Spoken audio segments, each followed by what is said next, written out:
Hi, Shane from RMLS Alliance here. Just want to give you a quick couple of quick and dirty tips here on searches that to kind of like free your mind from maybe some of the habits that and procedures that you're used to that are kind of maybe limiting when we start thinking about this as a regional MLS.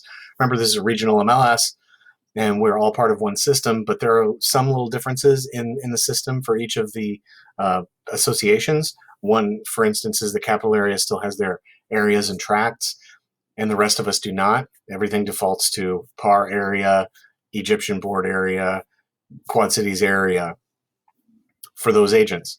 So if you're doing a search and you're using area tract in your search, whether you're a PAR agent using area search, PAR area, you're going to be limiting any of the listings that have come in from another association.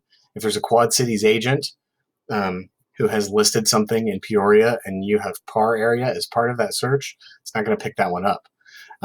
Another thing is there are some of these freeform fields, like you see here. I've got a manufactured mobile search up, and development park is a freeform field. It's not a text lookup field like the high school district or streets or anything like that. It means there's no database in there on what developments there are that you can choose from. This is freeform text, which means anybody can enter anything there, misspelled, different spellings, different spacings and things like that. So for instance, I have a search here in Morton for Oak Lawn development for mobile home park.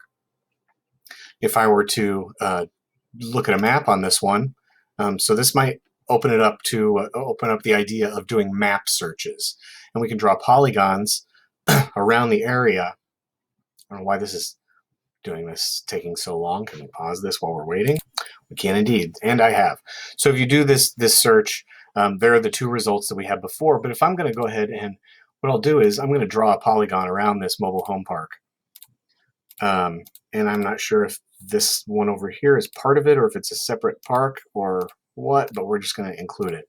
So if I do that, now remember I've still got Oak Lawn in there, so this hasn't changed yet. But if I were to go back into my criteria and take out Oak Lawn, I got 3 more listings.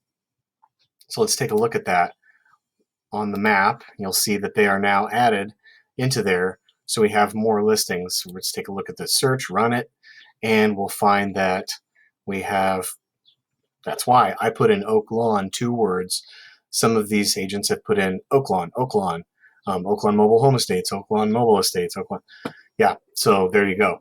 This is why that wasn't coming up when I put in Oak Lawn as 2 words, and why you might start thinking, if you're looking at mobile home listings, to just draw a polygon around the mobile home park to get yourself better results for your buyer who's looking for a mobile home in this area. Moving over to residential and going back to the whole area and originating MLS, where it's being listed, I'm going to do a search in Peoria.